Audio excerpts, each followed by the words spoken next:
culture d'entreprise, hors note, culture d'entreprise. On entend parfois parler de posture managériale, de stéréotypes, d'identité professionnelle, de mythes, de rituels.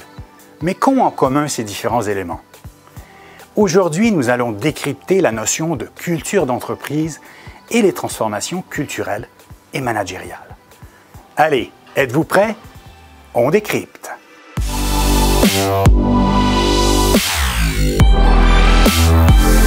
Salut la communauté OnePoint, je m'appelle Hugo et aujourd'hui, nous allons partir à la découverte de problématiques singulières qui appellent à des transformations et accompagnements humains au sein des organisations. Prenons quelques exemples de telles problématiques. Cas de figure numéro 1, vos équipes ne sont pas suffisamment sensibilisées, outillées et n'ont pas les justes pratiques et le bon mindset en termes de culture data, d'agilité ou encore d'orientation client. Cas de figure numéro 2, votre entreprise en rachète une autre et il y a une intégration et des rapprochements humains à réaliser car vous n'avez pas la même culture d'entreprise. Et enfin, cas de figure numéro 3, votre management doit transformer ses pratiques afin que celles-ci soient davantage adaptées à des enjeux d'accompagnement, de développement et de fidélisation des collaborateurs. Qu'est-ce qui est commun à l'ensemble de ces cas de figure et problématiques? Eh bien, je vais vous le dire, ce sont des exemples de sujets qui concernent la culture d'entreprise et les transformations culturelles et managériales.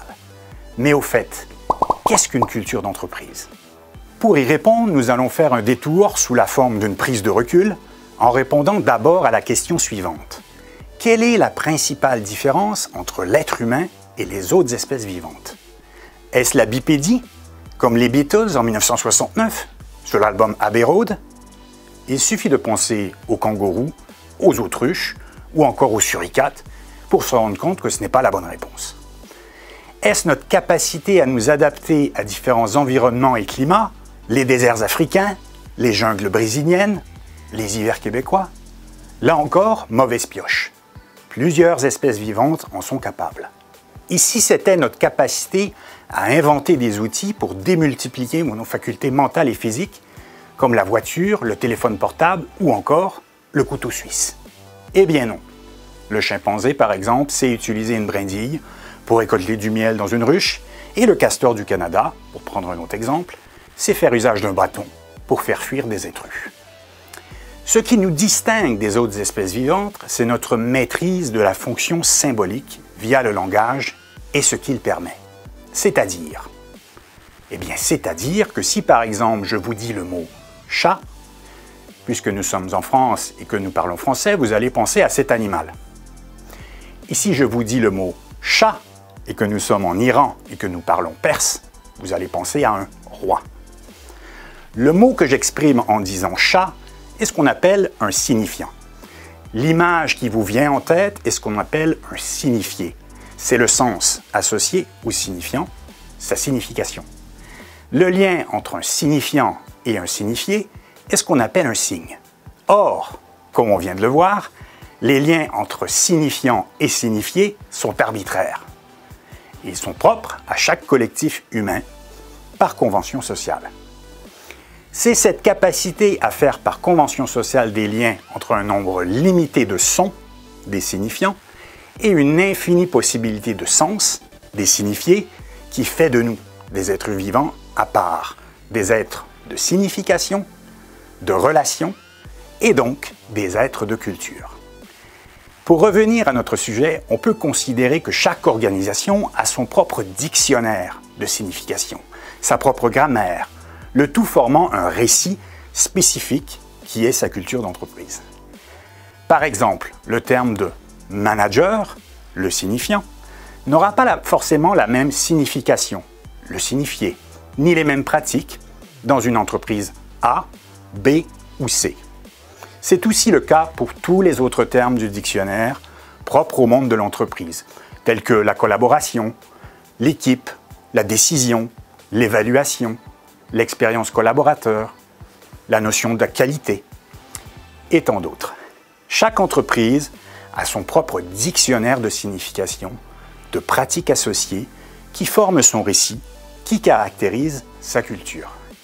Pour dire les choses de façon différente et complémentaire, La culture est un ensemble lié de manière de penser, de sentir et d'agir, plus ou moins formalisée, qui, étant apprise et partagée par une pluralité de personnes, servent, d'une manière à la fois objective et symbolique, à constituer ces personnes en une collectivité particulière et distincte.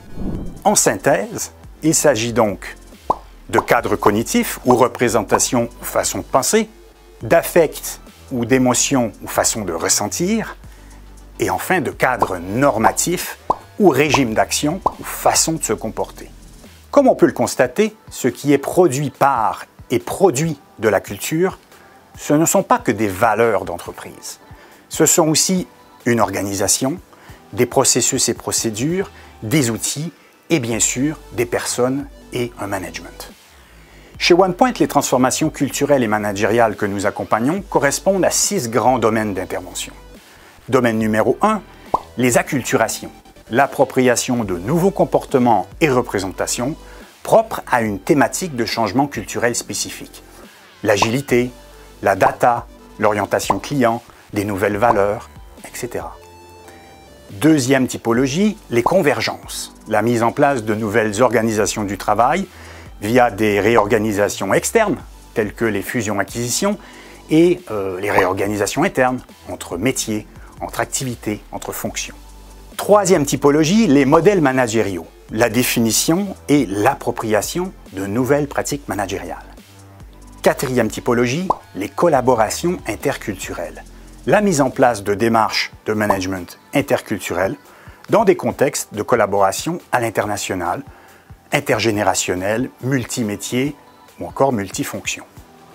Cinquième typologie, les adéquations entre culture et stratégie, à savoir l'accompagnement de nouvelles orientations stratégiques structurantes, inadéquation entre culture et stratégie, mise en place de nouveaux business models, de nouveaux produits et services, internationalisation, etc. Sixième typologie, les déploiements opérationnels structurants. Il s'agit du support à des déploiements opérationnels induisant des changements culturels, des nouveaux outils, des nouveaux processus et procédures, des évolutions métiers ou encore de nouveaux métiers. Comme on vient de le voir, les transformations culturelles et managériales permettent d'adresser une vaste diversité d'enjeux contemporains au sein des organisations. Pour terminer, voici quelques questions d'ouverture. Est-ce que votre culture est adaptée à votre stratégie? Quelle est la maturité des pratiques managériales au sein de votre entreprise? Dans votre organisation, rencontrez-vous des difficultés collaboratives entre fonctions, entre métiers, entre générations, entre pays, qui pourraient être d'ordre culturel? Et enfin, question contemporaine, votre culture d'entreprise est-elle prête pour l'intelligence artificielle?